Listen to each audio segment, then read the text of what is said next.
Once again, good morning and welcome to 1 Million Cups Kansas City. What a great day. I'm really excited. We have two female entrepreneurs, which is kind of not necessarily regular for us, so I'm excited about today. And my name is Courtney. I'm a 1 Million Cups organizer along with Brian and Milton. If you have any questions regarding the program or anything, please feel free to ask us at any time. I just want to know, how many first-timers do we have here in the audience today? Raise your hand. Oh, wow. Well, thank you for coming. Also, how many entrepreneurs do we have here? That is awesome, too. Thank you guys for coming and supporting our program. So first, I would like to introduce our expert panel for this week. If you guys would like to give an introduction.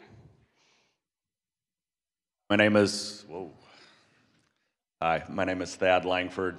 I was a former CEO, president of a company called Zave Networks, an early stage technology company. Currently running a business unit over at AdKnowledge, which is an advertising technology company. I'm also the co-founder of a software development company called Black Ops Development, and I'm also the founding partner of Flyover Capital, which is an early stage technology fund looking to fill a significant gap within the Midwest. Hi, good morning. I'm Monica McAtee with the Sprint Accelerator. We focus on programming around entrepreneurship, tech innovation, and education. My experience in the startup world is I was a part of 2 startups from 2004 to 2010, and I went to the school of shoulda, woulda, coulda.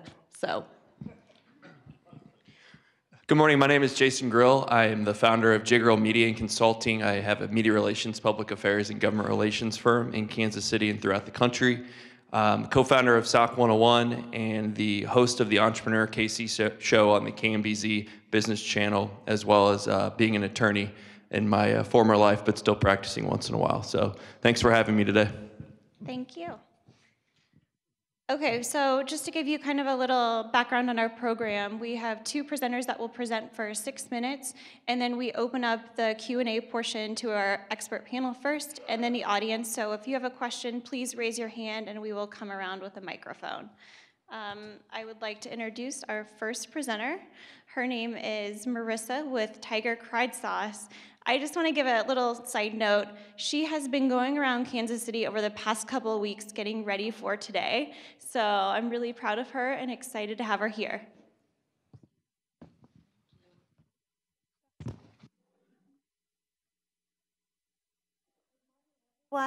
Thank you for having me here today.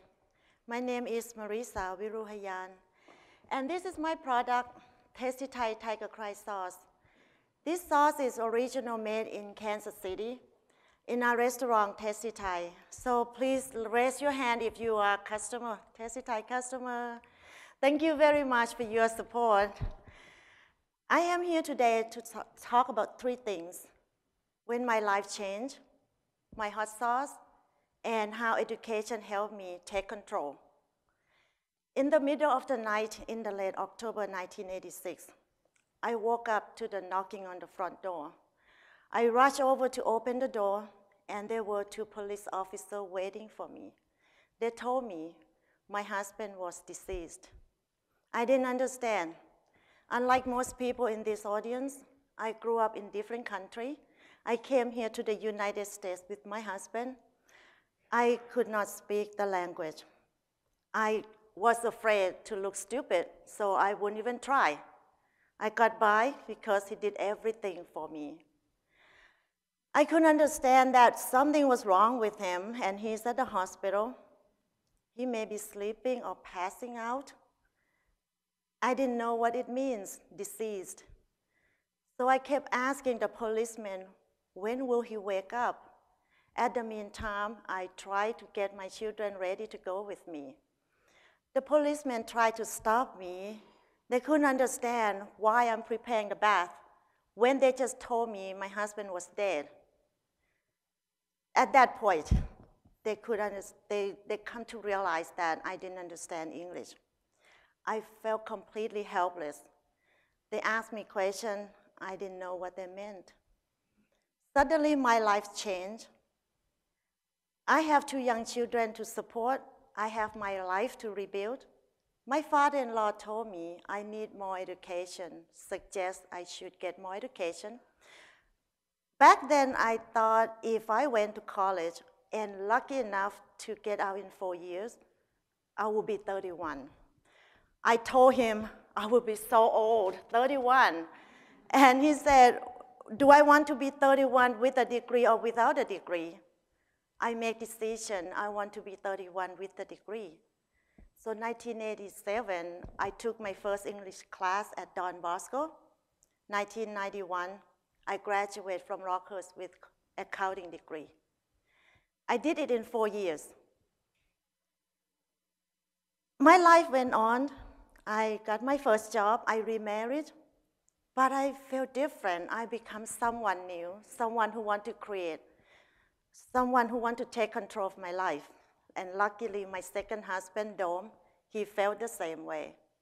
I used to sit at the city center food court, watching people buying lunch, start to calculate how many people and try to come up with the break-even point. I was an entrepreneur, I had not realized yet. In year 2000, we start our first restaurant. Eventually, we start first restaurant by maxing out our credit cards and borrow some money from my brother. Eventually, we have the second location, and then third location this year, Big Bowl Pho. With our restaurant, we're doing well, we're fine, but I felt not enough. I want to do more. I thought I was silly and reckless, not happy with what I have, but you know, I am an entrepreneur. I'm not crazy, I want to do more. So year 2012, we start to bottle our own sauce. I had been losing money giving sauce away to the customer who fall in love with our sauce.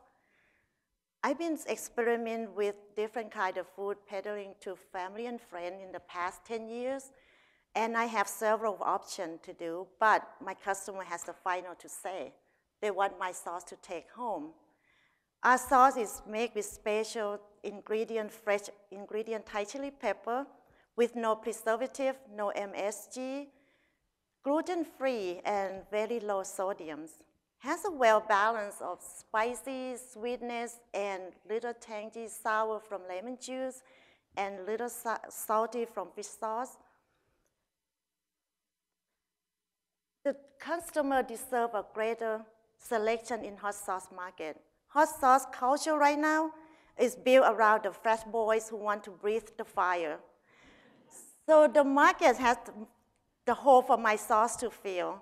The hot is just not to cover the food, but also to enhance the flavor of the food. We are changing our target of customer to the customer who are willing to pay more for the quality of product. Original customer is from the customer around our restaurant, but to make profitable, we have to charge more due to the ingredients and the bottling the cost. Right now, the product is available through the grocery store, Hy-Vee, Hen House, Price Chopper, Green Acre, Chinatown, and recently picked up by Harrah's Casino at the buffet bar, and if you didn't see it, please make requests. Right now, I'm doing everything from stirring the sauce, bottling it, deliver it, try to sell it, stock shelf on the shelf in grocery store. It's a lot to do by myself, so I'm researching for co-packaging, distributor, insurance, and I need a mentor to help me for scaling. My 5 years plan, I want to have my product lines and take it to national. My 10 years plan, I want to have this sauce become the memento of Kansas City, the same sense as barbecue sauce. Without education, I won't be speaking on this stage today. I maybe pick up the coffee cup, clean up the room after we're done. Could be worse, I could go back to Thailand and continue to wake up 3 o'clock in the morning every day, set up the food stand. Education got me here today. So please open your eyes to the opportunities and be like my father-in-law, share with others and tell them about my hot sauce, Tasty Thai Tiger Cry sauce. Thank you for your time. Did I leave anything out?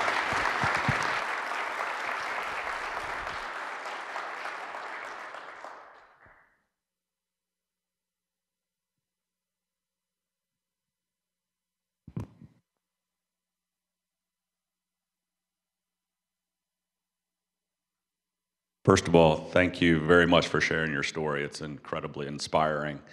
So thanks for being here. What I'm curious about is kind of through the process of having this sauce that you, I think, were primarily serving in the restaurant. What was the process that you went through to actually get it to a point where it can be on store shelves? What were some of the learnings that you got kind of going through that process? So just kind of high level, what was the process? What were some of the key learnings? And then I guess any changes to the product that you had to make in order to make it much more distributable? The process started when my son come up with the idea. We always want to bottle the sauce. So we start put ingredients in the measurement that fixed and strict. And then we decide a label. And then we send the ingredients to the food lab to break down the nutrition fact. So we can have that label say the percentage. And then we set it on researching for the bottle, decide what bottle to use, what is good for hot sauce. The glass bottle will last longer. Plastic bottle with the ingredients will less time life shelf. So we go with the glass bottle, and we found the supply. We bottle it, we put on our store, and tell our staff, hey, promote it. They like it, and now we have it available. And then year 2000, early this year, I took the sauce to the next level. Just walk in. I don't have mentor. I don't know anything. Just being me, entrepreneur, I took it into Hy-Vee, and good thing I choose Hy-Vee because the manager on the floor can make decision right there. So they like it. They're supporting local next door, my restaurant. That gives me positive and encourage to go more. So the first one done, and then I keep going, and then run to some store that we need to go corporation, to corporate office, and then I comply everything they want me to do, all kind of paperwork, and then we got Ball's Food and Constantino, and that's pretty much right now. And through the network, I joined EDC at Clay County and Northland Chamber and get connect with people. I get to know Harrah's, casinos that we come across, and then help me be compliance and everything, and get to know people, the chef, and here we are, have a buffet line with our hot sauce. Thank you so much for sharing today. I just have to give you, a round of applause just for your experience, how tenacious you've been, and I love that you're standing up there saying that you know nothing, but you have shown up and taken action and gotten your product on shelves. That's awesome. I am curious about, on your website, I noticed that you have both the restaurants on your website as well as the sauce, and just wondering, what the logic is behind combining it all onto one website instead of dispersing them into their own brands. Right now, we're in the early stage. We can do more improvement, however it's work best. We put on the website for online order. That's why I say you can order through our website. And Twitter, we got some help with Casey Sauce Link, and City Council in North Kansas City saw me, and they get together and create that Tiger Cry sauce. Somehow has to connect with our website too. And I have my good friend here, probably going to make it happen somewhere, David Wallace. He noticed, he said, we have to make it connect and go from there. Like I said, we're still early stage, and I really don't know much, but I have a good support, family and friends through the network. So we're going to get there someday, sometime. Congratulations on everything you've been doing. First off, I love your T-shirts. Those are cool. Yes. And I really respect product entrepreneurs. I feel like we're kind of the forgotten breed sometimes with the tech entrepreneurs out there. Can you kind of get into how many bottles you're bottling of the Thai sauce and what the competition's like? Because, I love Thai food, but usually it's spicy enough for me, so I don't know how the the sauces work, but could you get into that?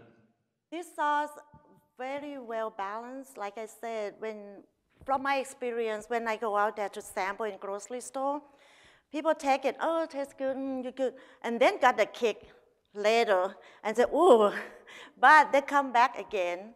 And this sauce is really good with anything you can put on, special seafood, grilled vegetable, chicken, fish, bowl fried rice, noodle soup, and then we got creative. Through the experience with customer, put on cabbage coleslaw. I don't even think about that. And then he come back, I said, are you serious? He said, come back, it tastes really good. And then taco, and one of the manager at Price Chopper in Platte City put on tomato soup.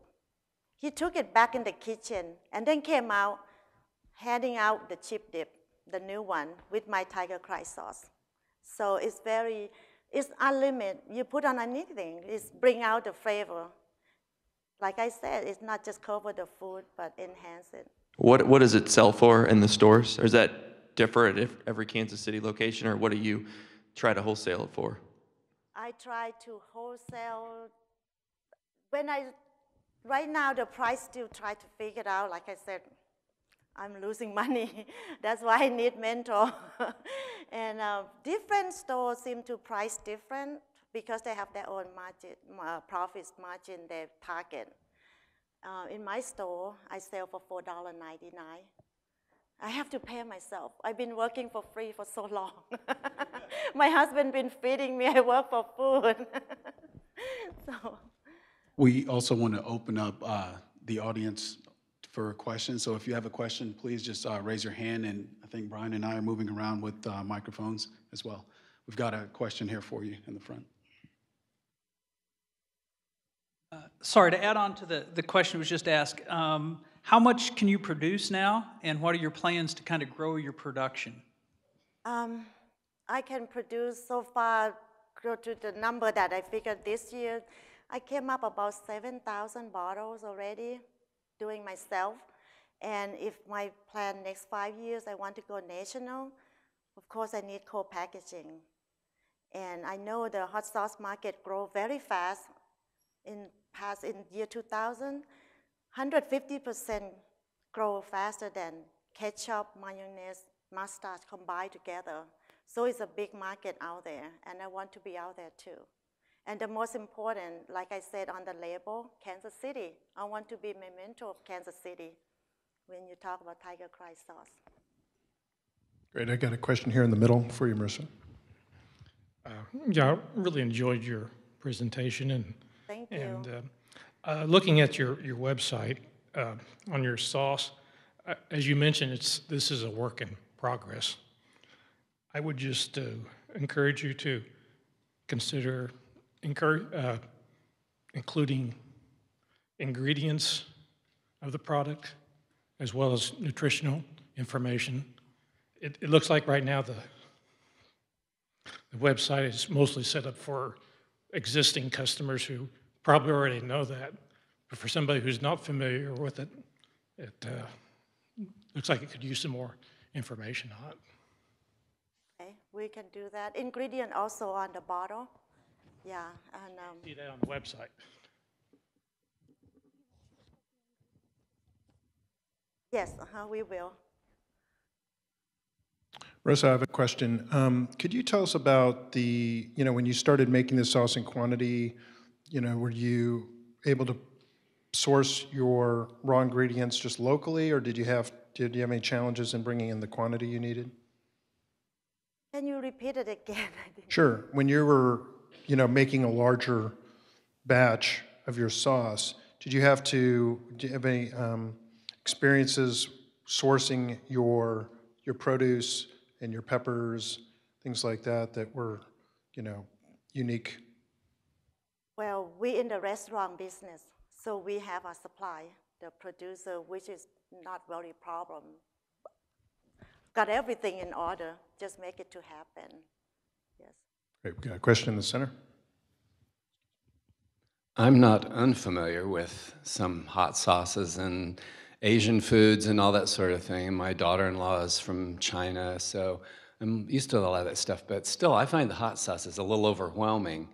And so I'm kind of wondering if you are approaching your market with a way to say why your hot sauce is different than any other hot sauce, because to me, they're all hot. That's what right now, like I said, culture built around the Fresh Boys, who just breathe the fire. It's just hot to take over the sauce, the food. But our sauce is different. Like I said, it's enhancing your food. That's why customers experiment with different kinds to bring out. You can have plain bowl fried rice, one evening. But when you put that few drop in, it becomes something different. If you have time, take the taste of the hard-boiled egg I brought today. I got the comment back from little old grandmom, like me. Taste the devil egg. She took the first bite and she said, oh, my devil egg different now. Becomes something new. Just a few drops of that hot sauce because of the well balance of the taste. Just to piggyback on that, it seems like you could have a lot of fun with this hot sauce on social media. You mentioned that KC SourceLink is helping you with Twitter. Do you think that social media is helping your business grow at this point? Yes, absolutely, 100%. We can see the different pickup by customer come in and ask for it and grabs from the restaurant, and we can see a little different. And that's only 1 week. From last Wednesday, they put on the Twitter. We've got another question for you here in front. Hi, I have actually been to your restaurant before, and I'm just wondering how you came up with the name, because when I was in your restaurant, I was offered it, and I was like, I like hot sauce, but that sounds a little intense. So I was just wondering how you came up with the name and kind of the logic behind that. The tiger fry is a famous dish in Thailand forever, and pretty well popular in Thai culture and also here in this country. If you look in the website and see where the name come from, we really never know. People come up with ideas. Some said because the sauce is hot and it's so good, even tiger cry because they're happy to taste that. And I want to agree with it, because when you just take steak grill, normal grill, once you dip on that sauce, that steak tastes a lot better. Yep.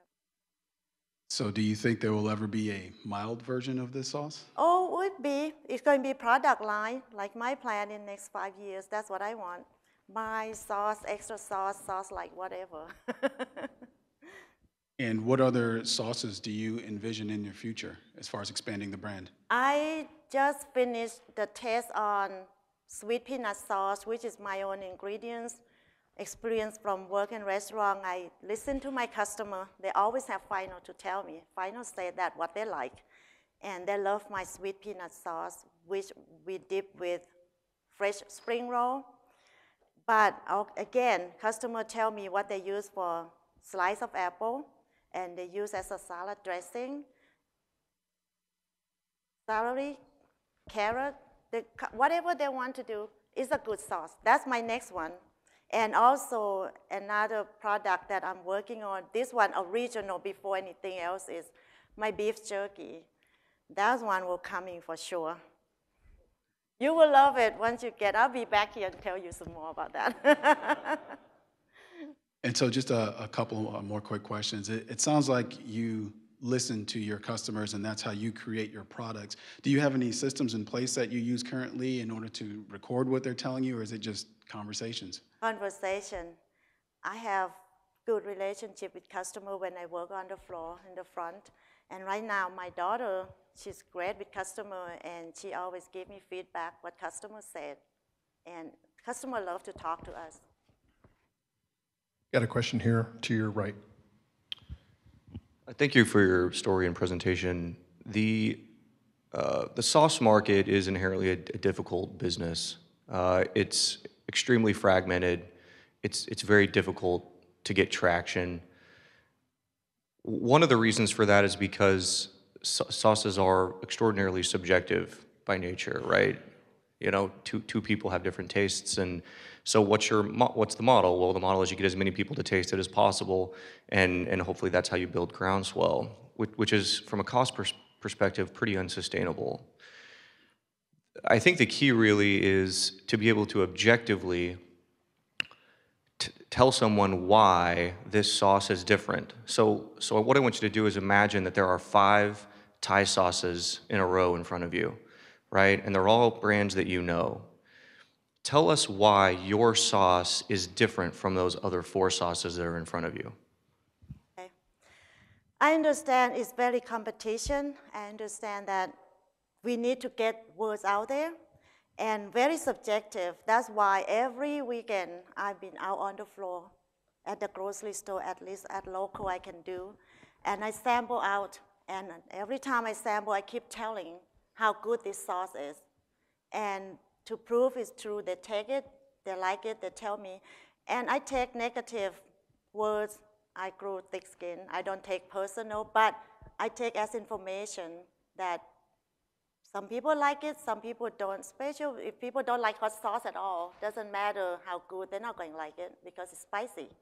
But people who love hot sauce will become even love more with my sauce. And the different, because I use fresh ingredients, which I can say that because I made it. And I can prove that has no preservative because I do it.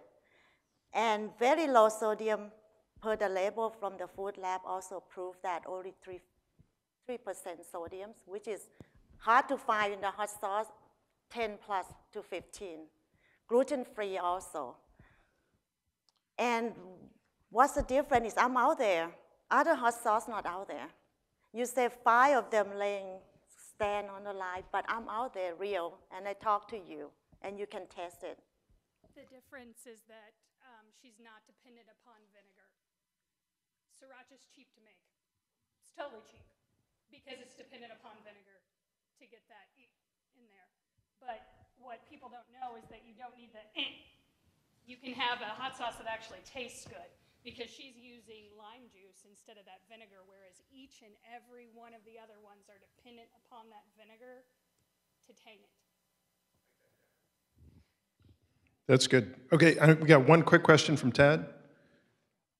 Yes, so I guess the key for me, and one of the things you said is you're losing money at this point. So I think the real question is around focus. So I hear you talking a lot about kind of different flavors, et cetera. So really kind of focusing in on the one product that you feel like is the most differentiated in the market, and then also kind of breaking down all of the key cost elements of the product itself and actually including in your distribution costs also. So my question is, have you done that analysis of each of the components around both the product, the ingredients, the packaging, and the distribution? And have you already identified the elements of that, of the cost, that you can actually decrease as you start scaling up and ramping up the product? I did the break-even point on that. Where is the cost by ingredients itself per ounce, and per the bottle, how much per bottle, lid, seal, and insurance that's high too. That's why I add so much, and distributors is high on top of that too. Put all that together, this sauce is not cheap, but it's good quality. Great. Well, we're going to wrap it up. We're running out of time. Marissa, last question for you. What can we as a community do for Tiger Cried sauce? I want you to spread the words, and I can use all the support I can get, and any help or suggestion. Like I said, I'm still new, and I take them all. Whatever you have to help me out with this and take off the ground and become one of Kansas City hot sauce. Thank you. Great, thank you. And do you have some samples? Do you have some samples for us? Yes. I set the sample table for the hot sauce lover. And if it's not lover, just try it. You will change your mind. We have back there. Are we doing shots later? Just kidding. Okay. Thank you very much, Marissa. Thanks for coming out. Great story. Thank you. All right, we have a few quick announcements. One thing that's not on your sheet The Athena League has a holiday party tomorrow, and sorry I don't have any specific information, but if you know about the Athena League, they have a Facebook page, and you can find them on the web. If you need some help, come find us up front after the event. Lean Lab is hosting a cool event in January called Startup Weekend EDU. That's featured on the back of your announcement sheet. And we have, we're taking 2 weeks off, so no 1 Million Cups next week or the following week. We'll be back January 7th. Want to make sure you guys know that. And Taylor has a quick announcement about Maple Syrup Day. Hey everybody, I just kind of wanted to let you guys know we are launching today in Madison, Wisconsin, so we will be ending the year in 66 cities. We are going to be launching in Tallahassee, Florida, January 7th, as well as Savannah, Georgia, and Tucson, Arizona. So that will take us to 69 cities. For those of you who aren't familiar with our Passport program, it's something new this year that we've kind of implemented. So any 1 Million Cups presenter, Marissa, can go and actually present in another city. All we do is transfer your application over, so it kind of gives you exposure to a newer market and a different audience. We have a lot of exciting things in the pipeline for 2015. We will eventually be getting a mobile app so that you guys can actually check in and talk to each other at 1 Million Cups and connect and give advice and feedback to presenters. So that's something really cool that we're adding. We're also going to be adding a decaf model, which is kind of for those lighter cities that really can't sustain the typical 1 Million Cups model. But it gives them exposure to our brand and a larger network so that we can all support each other here in Kansas City and other areas outside of the large metro. And then on top of that, I just want to give a special thanks to the organizers. You guys are awesome, and you are the ones that make this program jive, and we really are thankful for you. So just give a little. And then last, I just want to say thank you to everybody in the audience. If it weren't for you guys, this program really wouldn't be possible because nobody would be showing up on a weekly basis and giving advice and feedback to companies. And so thank you so much. And if you guys ever have feedback or advice on how we can better improve this program, please let us know. Thank you. Happy holidays. Thank you, Taylor. All right, we are ready for our next presenter, Ashley Backus with Plan My Tournament. Come on up. If you've ever tried to plan or attended a golf tournament, you know there are a lot of details, and Ashley's here to help simplify that for us. Well, thank you very much for allowing me to share my story about PlanMyTournament.com. Back in 2012, I was planning a tournament, and it was an out-of-state tournament. So I did my research online. I didn't have the luxury of being able to go and do a site visit. I did have a colleague, though, who was able to go visit the sites that I had shortlisted. And after she did some follow-up and we got back together, she said, well, here are the pros and cons, but Golf Course A has much better customer service. Sold. With any event, if anybody has ever helped plan an event, you know that customer service is key. So everything went swimmingly, the planning leading up to the tournament. I was really excited, and I went down there a day early. I'm a golfer as well, so I went to kind of play the course and preview it. And I was looking for a beverage cart around hole 4, and they apparently did not have a beverage cart. Which was going to be a problem for my golfers the next day. So we kind of had to scramble to make sure that happened and that we got them the beverages that they needed. And along the way, we also had some other planning snafus that arose the day of the tournament. From a planning perspective, it was a complete nightmare. It was terrible, terrible, terrible. The golfers had a great time, but behind the scenes, it was just not great. So when I got back to the hotel later that night, I went to Google. I was ready to share my review of the golf course from a constructive perspective.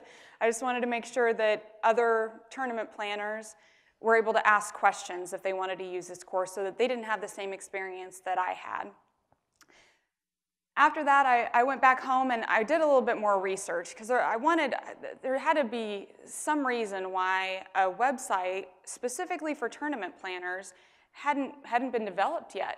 So first, I looked at the golf industry, and it's huge. It really is huge. Tournaments are a good portion of that, and a lot of that has to do with the charity aspect, charity tournament planning. So after I did some research about the industry, I went a little deeper and talked to some golf course contacts that I had. And I just wanted to get a gut check of why golf courses value tournaments sometimes over just the everyday golfer coming out and playing 18. So when a regular golfer is just going out to play 18, they're going to have a tee time. They may get a Snickers bar and a Gatorade from the beverage cart. Maybe they'll have lunch at the clubhouse afterwards, and maybe they'll replenish their lost balls that they left out on the course. For a tournament, though, you're guaranteeing a group of tee times. So that's a group of revenue that you're already guaranteeing. Plus, you're probably going to have food and beverage throughout the day, starting with a breakfast bar, snacks on the course, or boxed lunches, and then a reception afterwards with hors d'oeuvres or whatever. So there's a good portion of food and beverage. Maybe you'll get prizes from the pro shop or other things that can help with the contest holes. A clubhouse rental, some golf courses charge that, and then sometimes there's a service charge associated with the food and beverage that they provide. So it is a large value to the golf courses to host a tournament, and this is specific to the public and semi-private golf courses. The private golf courses, they do want to talk to their members, and so that's why they sometimes will limit the number of golf tournaments that they do every year. After that, I continued moving forward with a website, which is what we currently have today. We've had this up about a year. It's planmytournament.com. And the main part of the website is a golf course search engine. And there are other golf course search engines out there, but they are geared towards the everyday golfer. So they have things that those people would be interested in when making a decision to go play at a golf course. We also have that information. In addition to that, we have information that's valuable to the tournament planners, food and beverage options, clubhouse capacities, things that they need to know when they're trying to decide on a venue to host their golf tournament. We have these profiles. They're free for golf courses to fill out. They can add photos. They can add a video link. It's all free. We're just trying to compile all the data. And then for the tournament planners, this is a resource for them. So in addition to the golf course search engine, we also have free downloadable templates, free white papers. We also recently added some save the date and invitation templates that we're going to be populating more of. And then they also have the ability to rate and review golf courses, which is how kind of my story got melded into the website. So I've been saying free, free, free, but we're in the business of making money. So the revenue streams that we've identified are homepage ads. We have 4 spots currently. We have white paper sponsorships. We have golf course marketing packages, which was formerly referred to as our featured listings. And then recently, within the past month, we have been working with our partners that provide services and products to the tournament planners. And for a discount to our tournament planners, we'll list them on our website, and then we get a little bit of a kickback. So that's another revenue stream. So what have been some of the challenges that we've had? Well, I realize now why a website like this has not been developed before. And it's because you can't get all of the tournament planners in one place. There are professional tournament planners, but then the large bell curve are people that plan tournaments as part of their other job responsibilities, or they're part of a volunteer committee.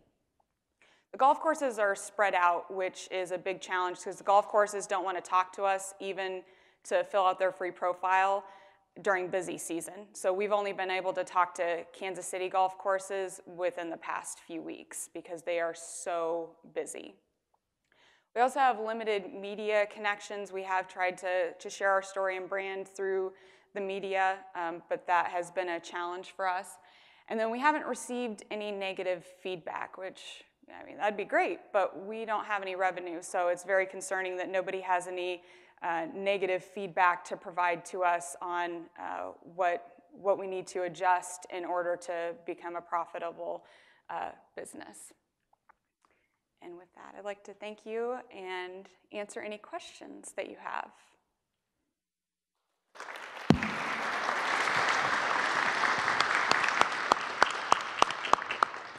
Thank you so much for sharing. I'm not as familiar with the golf tournament world, but can you share what a white paper sponsorship is? So a white paper is just we try to do a 2 to 5 page in-depth topic. So it's something that's just a PDF form. It's longer than a blog, and it just goes more in depth to a topic. Okay, so those sponsorships, you make money how? That. Yep. Okay. What about how you're reaching your audiences? It seems like you have 3 very specific audiences. You have the golf courses, you have golfers, and then you have the tournament planners. How are you reaching them and marketing to each of those to want to come to this website? A lot of what we're doing, because we don't have a large budget, is through social media. So we're very active in that and trying to pull people in that way. And as I mentioned before, the challenge has been with those tournament planners because they're not all in one place.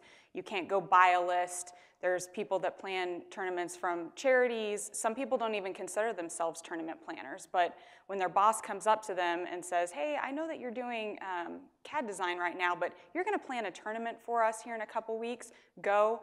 They don't consider themselves tournament planners, and that is a large portion of the people that they get involved with those. So trying to reach them through those methods, event planners, we've been trying to target those and that segment of that big bell curve.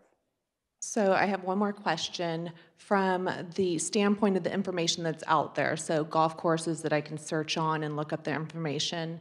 Is the information only as good as what the golf course fills out? Yep. So are they pretty comprehensive categories of what you're asking from the golf courses?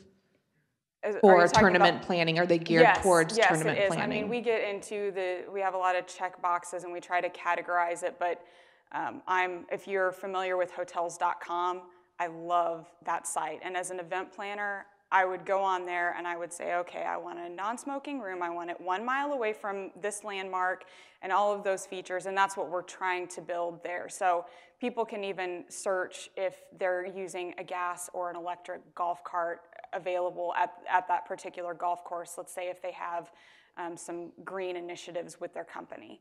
So we try to make it as comprehensive as possible. And we've been talking to tournament planners to make sure that we have all the information there. So we've been able to populate the information that is of interest to the golfers that may be of interest to the tournament planners too. But when we go to verify and fill out the profile, I mean, it takes 5 minutes. So you literally have to have the golf courses filling in the information for you to be able to post on the site. Well, we have a lot of golf courses on the site right now. Half of them are populated with the information that's already available. So right now we're following up with those golf courses to fill out the rest of the information that is not available. Sometimes golf courses will post on their website a tournament package, but many times they don't. Right. And then have you sized this market? Right. So there's a little bit around, okay, the $68 billion golf industry, that's fine and good. Your target market is really around the planners. And as you say, it's kind of hard to identify who they are, and some people may not know who they are. Yep. So have you done a sizing effort to really understand kind of how many of these people are truly out there? Because I do think that gets to the crux of it, is then, okay, great, once you are able to identify them, how big are they? How are you able to reach them? When I started doing research for my business plan, the only data that I could find is on one website, and they estimated there was about 1 million outings planned a year in the US. Other people have started to say different things, but there hasn't been multiple sources saying one thing. So I think it's large, and from the people that I talk to, I know it's large. I myself have seen it, and when I talk to the golf courses, they're like, we want more golf tournaments. Even if they're doing a good job, they're worried about people that have tournaments with them for 5 years leaving. So I know I don't have quantifiable data to tell you and say, well, out of that 68 billion, it's this many billion. Unfortunately, I have been searching for that data. Yeah, and in so many cases, right, in these early stage companies, it's really difficult to get the data, specific data. But I think the key component here is all of your revenue streams that I see on the slide are based around getting people to the site. Yeah. And so therefore, if you say, okay, there are 1 million events out there, so let's just say there are roughly 1 million event planners there. Is that going to be enough to really drive the revenue on the site if you can get all 1 million people? Let's assume that every individual event is planned by one person, yeah, and we don't double up. I think that's something that if as you take a look at your revenue streams, trying to figure out, all right, well, you need to figure out additional revenue streams beyond just getting people to the site. Yeah. And that, I am very well aware of that, and it's been a challenge. You mentioned that we have different kind of target markets that we're trying to work with to make this all cohesive. And one of the feedback that we've received from the golf courses is that there is something that's needed like this. And a couple of other websites have popped up that are RFP-based, so tournament planners can come there and fill out an RFP and get a response from golf courses. But if a golf course isn't responding for free marketing to their site for tournament planners, it's great that they say it, and I've talked to a lot of different golf courses. This is fantastic. It's the action, and I think that until they see a lot of traffic and I can give them a good number, then even if it's free marketing, they don't see it. But they are very interested in reaching that target because it means additional revenues for them. I just got a quick question. I think this is great. I never book tee times through calling the club anymore. I always use like one of those websites. Yep. Have you reached out to any of those to maybe learn from them? Because I think it's genius. I know that tournament planning is a pain. I've helped work on tournament planning. It's usually a long process, and that's one of the things I also thought about. And then just doing some ads in Kansas City to make sure you can get all these Kansas City Kansas City clubs on board first to advocate for you, because the golf network obviously is pretty tight. Yep. I was looking at trying to contact one of the tee time booking companies, and went to their website to find the contact person and realized that they're trying to do the same sort of thing that I'm doing. So I decided not to contact them about that and just focus on what we're trying to build here. And then, exactly, that's right. And then the second part is I travel a lot, and so I have tried to talk to different golf courses around the country, trying to be as efficient as possible, and realize that I need to make sure that I'm successful here in Kansas City. And so that is our focus now while it's freezing outside and the golf courses have a little downtime right now. Is Kansas City, once they support your brand, I think once you get a good foothold here, it'll take off. I think people will be pretty supportive of it in Kansas City. All right, we've actually got several questions here. I'm going to start with this gentleman. Great idea. Good luck with it. Your comparison to Hotels.com was interesting because I've encountered, I don't play golf, but I've helped plan tournaments, so I know what issues you're facing and your potential customers are. But the problem I have with Hotels.com may be a problem that you might have, and that is that the providers are self-reporting information. So you always wind up, as I have many times, in a hotel room that was nothing like what was actually described. So do you have a mechanism for correcting that, and maybe a mechanism that goes beyond reviews? Because I found from talking to colleagues that very few look at the reviews. They might look at the number of stars or whatever they use for a rating system. Okay, let's see. I am kind of a hyper user of Hotels.com. I've had one bad experience like that, and I guess my response would be about the reviews and the ratings, which beyond that, we don't have any other mechanism. I do want to build in a feature so that and we have a pretty comprehensive review. So people make comments about how was the facility, how was the food and beverage, and then an overall comment. So we do try to make it comprehensive, but I would like to build something in from the golf course's perspective so that if somebody planned a tournament back in 2009 and there's been a management change, that the golf course can go on and respond and say, hey, I'm sorry that you had this experience back in 2009, but we have made these changes, or if it's something recent, we'll get you taken care of. We're so sorry that you had that bad experience. But so that the golf courses can also show their customer service in that response. Got another question for you here in the middle. So I'm curious to know if you plan to expand into other types of tournaments. And the reason I ask is because tournament's a pretty broad definition. There's badminton tournaments, ultimate frisbee, whatever it might be. I feel like you're missing out on some SEO capabilities by not including the word golf in your domain. I did a quick search, plan my golf tournament, you didn't show up. Plan my tournament, you did show up. Mm-hmm. Any reason why you left golf out, or you plan to expand it? I also own planmygolftournament.com. So the thought is not to expand necessarily right now. I want to make sure that we can be successful in what I know, which is golf tournaments. But other people have mentioned soccer tournaments and different things out there. So in the future, yes, once we can show success, as I mentioned before, I need to focus in specific to the geography, but for Kansas City and make that successful before we can expand. And I would say the same thing about golf tournaments and expanding to other tournaments as well. Another question in the front.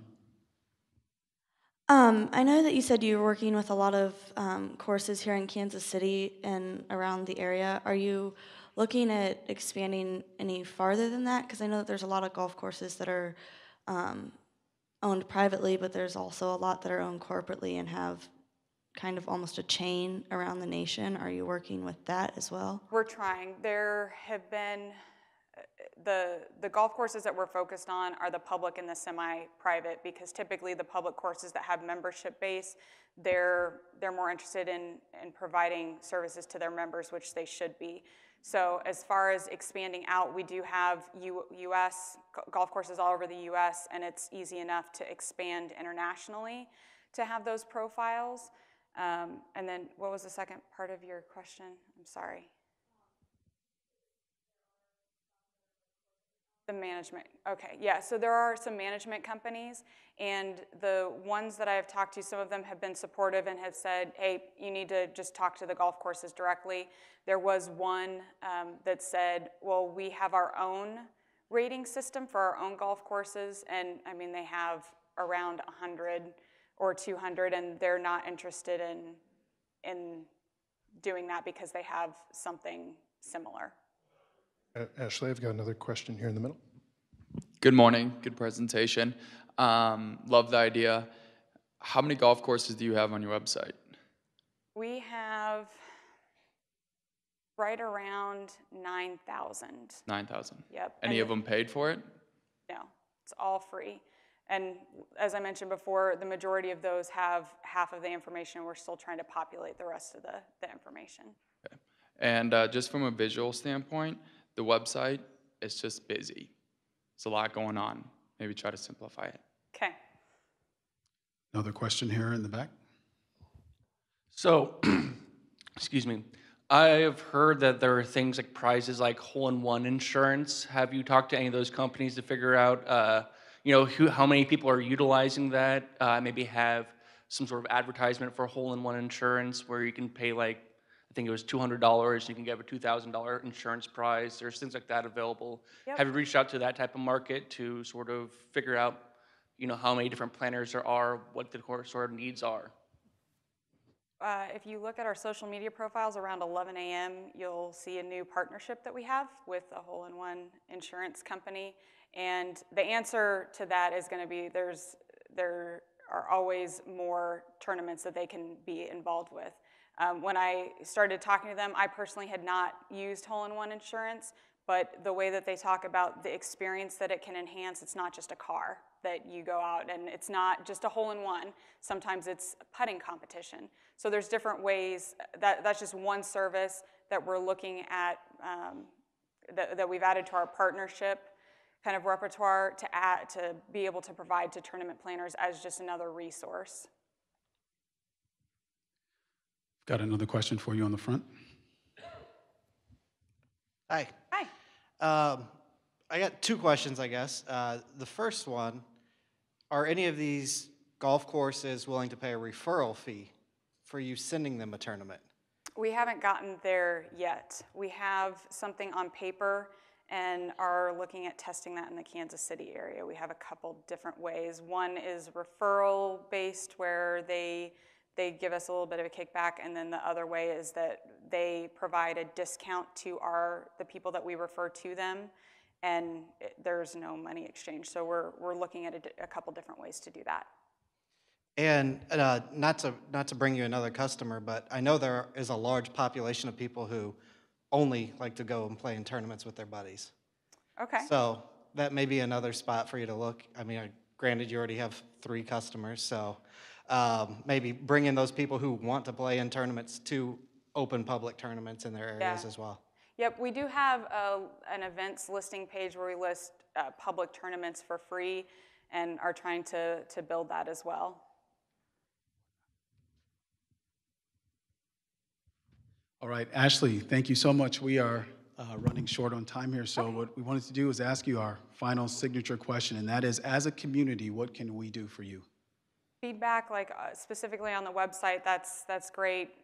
Connections to any media or anybody in the golf industry, or anybody that has feedback. We're looking for constructive feedback to make it better. We have a great website, and we have a clear vision of being the tournament planning resource to everybody and connecting tournament planners with golf courses. So any feedback is greatly appreciated. Ashley, thank you so much for coming and presenting today.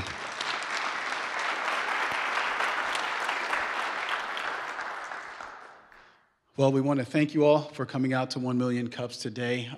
As Brian and Courtney mentioned earlier, we do want to wish you a happy holidays because we are not going to be returning until January 7th. But also, please don't forget to stop and try Marissa's sauce. She's got a bunch of samples out at the back there. And also, both of our presenters will stick around if you guys have additional questions for them. Thank you all for coming out, and we'll see you on January 7th. Thank you.